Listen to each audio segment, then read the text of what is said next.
ખેડૂત ભાઈઓ, આ વર્ષની આપણી શિયાળુ સિઝનના પાકમાં ચણાના ભાવમાં એકંદર જે કાંઈ અત્યાર સુધીની સિઝન ગઈ એ સિઝન દરમિયાન આપણે જે ભાવથી માલ વેચતા રહ્યા એમાં બહુ લાંબો ટૂંકો વધારો કે બહુ લાંબો ટૂંકો ઘટાડો ન બન્યો. હવે છેલ્લા એક અઠવાડિયાથી ચણાના બજારમાં સળવળાટ આવ્યો છે. ચણાના ભાવમાં ધીમે ધીમે સુધારાની શરૂઆત થઈ છે. હવે વિતેલા દિવસો દરમિયાન ચણાની સિઝનમાં આપણે 3 થી 4 કે 5 વખત ચણા પર ચર્ચા કરી છે અને દરેક ચર્ચા વખતે આપણે ચણાની એકંદર પરિસ્થિતિ, આપણું ઉત્પાદન હોય, વિદેશથી આયાત થતો માલ હોય, સાથે સાથે આપણી વપરાશ હોય અને આપણો ક્વોલિટીનો આગ્રહ ભારતીય ખોરાકમાં જે કાંઈ હોય એના મુદ્દા ઉપર આપણે ચર્ચા કરી ચૂક્યા છીએ. અને એમાં આપણે વારંવાર એક વાત કરી છે કે ચણામાં બજારમાં ભાવમાં સુધારો મળવાની સંભાવનાઓ છે, પણ મર્યાદિત સુધારો મળશે, બહુ વિશેષ સુધારો મળવાની સંભાવના નથી. હવે જે મર્યાદિત સુધારો મળવાની સંભાવનાની આપણે ચર્ચા કરતા હતા એ સુધારો કદાચ અત્યારે શરૂ થયો હોય એવું લાગી રહ્યું છે. હવે એ સુધારો ક્યાં સુધી આગળ વધે, કેટલો સમય માટે ટકી રહે અને જે સુધારાની શરૂઆત થઈ છે એ સુધારા સાથે અત્યારના સમય પ્રમાણે જોડાયેલા જે કાંઈ કારણો હોય એ કારણોના આધારે જ આગળના દિવસોમાં ચિત્રમાં થોડા ઘણા ફેરફારો સાથે બજાર બન્યું રહેશે. આજના દિવસે આપણે આપણા ચણાના પાક પર, ચણાના બજાર પર જે ચર્ચા કરીએ છીએ એ ચર્ચા આપણા દરેક ખેડૂતો માટે અગત્યની છે અને તેથી આપ સૌ મિત્રો આ વિડીયોમાં, આ એપિસોડમાં અવશ્ય બન્યા રહેજો. નમસ્કાર ખેડૂત મિત્રો, જય કિસાન, જય ભારત. ખેડૂત ભાઈઓ, અઠવાડિયાના વિતેલા 3 થી 4 દિવસ દરમિયાન આપણે જોઈએ તો આપણે જે માલ લગભગ 1025, 1050 કે 1075 રૂપિયા સુધી વેચતા હતા, આ માલ આપણો 1075 થી લઈ અને 1100 રૂપિયા સુધી પહોંચ્યો. એના પછીનો ઉપરનો માલ જે છે તો એમાં આપણને 25 થી 30 રૂપિયાનો સુધારો, 40 રૂપિયાનો સુધારો જોવા મળ્યો હોય તો ખૂબ સારા માલમાં 51 રૂપિયાનો સુધારો વિતેલા 3-4 દિવસ દરમિયાન ચણાના બજારમાં આપણને જોવા મળ્યો. હવે આ જે સુધારો આવ્યો છે એ સુધારાની સાથે જોડાયેલા વર્તમાન સમયના કારણો અને એના આધારે જ આપણે આગળના દિવસોમાં ચણાના ભાવનું એક ચિત્ર આપણા ખેડૂત તરીકેના અંદાજમાં અને આપણા માલને સંગ્રહવા કે વેચવાના આયોજનમાં આપણે જોડી શકીએ એ ચિત્રને. તો ચણામાં અત્યારના દિવસોમાં જે માલ આયાતી રૂપમાં આપણી પાસે છે બજારમાં, એટલે કે બંદરો પર કે વેપારીઓ પાસે, એ આયાતી માલ આ વર્ષના માર્ચ મહિના પહેલા જ્યારે ડ્યુટી ફ્રી આયાત હતી એ સમય દરમિયાન આવેલો માલ અત્યારે બંદરો અને વેપારીઓ પાસે પડેલો છે. ડ્યુટી જ્યારે 10% લગાડવામાં આવી, એટલે કે એપ્રિલ મહિનાની 1 એપ્રિલથી લાગેલી ડ્યુટી પછી આપણે ત્યાં વિદેશી ચણાનો માલ બહુ ઓછી માત્રામાં નવા સોદા થઈ અને આવ્યો છે. હવે જે જૂનો માલ પડ્યો છે એ માલનો બજાર ભાવ અત્યારના દિવસોમાં ઓસ્ટ્રેલિયન ચણા તો લગભગ 5750 થી 5800 રૂપિયા પ્રતિ ક્વિન્ટલ અને તાંજાનિયન ચણા જે છે એ લગભગ 5650 થી લઈ અને 5700 રૂપિયા પ્રતિ ક્વિન્ટલના ભાવથી બજારમાં માલ વેચાઈ રહ્યો છે. હવે એમની જે ક્વોલિટી હોય છે એ ક્વોલિટી કરતા કાયમ માટે આપણે કહીએ છીએ એમ આપણી ક્વોલિટી આપણા દેશની બજારમાં સૌથી પહેલી પસંદગી પામતી હોય છે અને તેથી આપણી ક્વોલિટીનો ભાવ એમના કરતા ઊંચો રહેતો હોય છે. હવે અત્યારના દિવસોમાં આ માલનો જથ્થો ધીમે ધીમે ઓછો થઈ રહ્યો છે. એની સામે આપણે ત્યાં જે આ વર્ષની સિઝનના પાકના અંદાજો સરકારે અડધી સિઝન દરમિયાન રજૂ કરેલા હતા એ અંદાજોમાં પણ થોડી ઘટ આવવાનું અત્યારે દેખાઈ રહ્યું છે. 1,25 થી 30 લાખ ટન ચણાનો માલ આ સિઝનમાં પાકવાના જે અંદાજો હતા એમાં લગભગ 7-8 કે 10 લાખ ટનનો ઘટાડો રહી શકે છે. એટલે કે 1,15-16 લાખ કે મહત્તમ 17 લાખ ટન જેટલા ચણા પાકી શકે આપણા દેશની અંદર. અને એ આપણી જરૂરિયાત કરતા ખૂબ ઓછો જથ્થો છે ચણાની જે કાંઈ આપણી રાષ્ટ્રીય વપરાશ છે એ વપરાશની સામે. હવે આ પ્રમાણે વિદેશથી આવેલો માલ જે કાંઈ છે ધીમે ધીમે ખાલી થઈ રહ્યો છે. સાથે સાથે આપણા તરફથી, એટલે કે આપણું જે ઉત્પાદન હતું એમાંથી લગભગ 70% જેટલો માલ આપણા ખેડૂતો તરફથી બજારમાં લગભગ પહોંચી ચૂક્યો છે. હવે આપણા ખેડૂતો પાસે 30 કે મહત્તમ 35% જેટલો જ માલ સંગ્રહિત રૂપમાં બચેલો છે.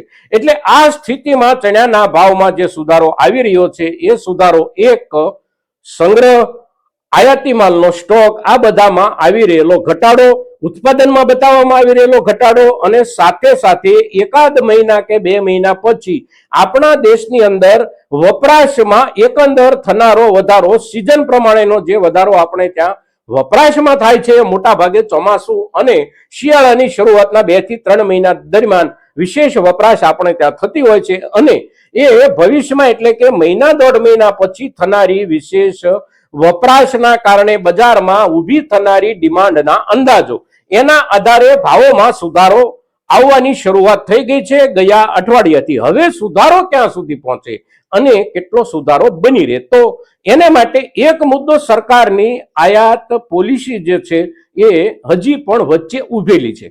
હવે આયાત પોલિસીમાં ચણાની જે આયાત છે એ ચણાની આયાત પર તો સરકારે એપ્રિલ મહિનાની 1લી તારીખથી 10% ડ્યુટી લગાડી છે, પણ ચણાના જે કાંઈ વિવિધ પ્રોસેસ પછીના ઉત્પાદનો હોય, પછી દાળ હોય કે બેસન હોય કે જે કંઈ હોય તે એની અંદર ભેળવવા માટે પીળા વટાણા, અને ભેળવવાનું એટલા માટે હોય છે કે બજારમાં બેસન કે દાળનો ભાવ બહુ ઊંચો ન જતો રહે, એટલા માટે એની અંદર ભળી શકે એવું મટીરિયલ એટલે પીળા વટાણા. અને પીળા વટાણાની આયાત હજી આ મહિનો એટલે કે મે મહિનાની 31 તારીખ સુધી ડ્યુટી ફ્રીના રૂપમાં યથાવત જળવાઈ રહેલી છે.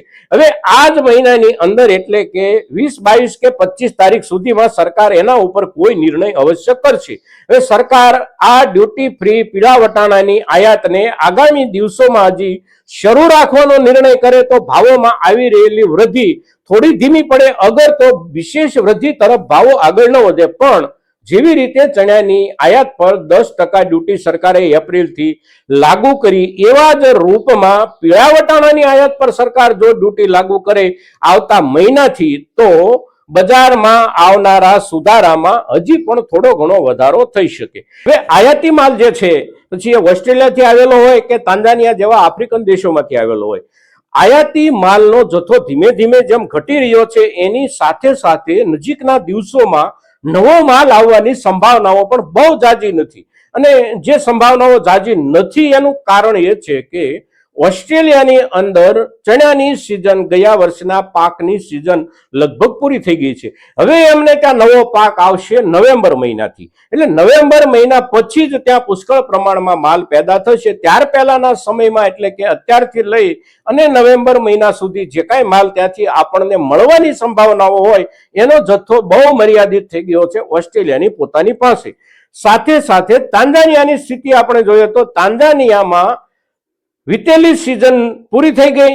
હવે ખેડૂતો કે વેપારીઓ પાસે જે કાંઈ માલ હોય એ માલનું પ્રમાણ, એ માલનો જથ્થો એકંદર ખૂબ ઓછો છે. બહુ મોટા જથ્થામાં ત્યાંથી માલ આપણને અત્યારના દિવસોમાં એટલે કે એમને ત્યાં નવી સિઝનનો માલ પાકે ત્યાં સુધી મળી શકે તેમ નથી. હવે તાંજાનિયામાં નવી સિઝનનો પાક ક્યારે આવે, તો તાંજાનિયામાં નવી સિઝનનો પાક સપ્ટેમ્બર મહિનો એટલે કે 9મા મહિના આસપાસ આવવાની શરૂઆત થાય છે. એટલે 9મા મહિનામાં તાંજાનિયામાં માલ આવે અને 11મા મહિનામાં ઓસ્ટ્રેલિયામાં માલ આવે. ત્યાર પહેલા આ 3-4 મહિનાના સમયગાળા દરમિયાન બહારના દેશોમાંથી બહુ મોટા જથ્થામાં માલ ન આવી શકે એવા સંજોગો હોય ત્યારે એની પણ બજાર પર સામાન્ય અસર પડતી હોય છે. સાથે સાથે એક મુદ્દો ચણાના બજારમાં છેલ્લા અઠવાડિયા દરમિયાન વેપારીઓ, સંગ્રહ કરનારાઓ અને પ્રોસેસિંગ યુનિટો જે કોઈ છે ત્યાં બજારની ચર્ચા પ્રમાણે એક માનસિકતા જે બની રહી છે, એ માનસિકતા પણ આપણને થોડો ઘણો લાભ આગળના દિવસોમાં અપાવી શકે છે. કઈ માનસિકતા બની રહી છે, આ મુદ્દો સૌથી અગત્યનો છે.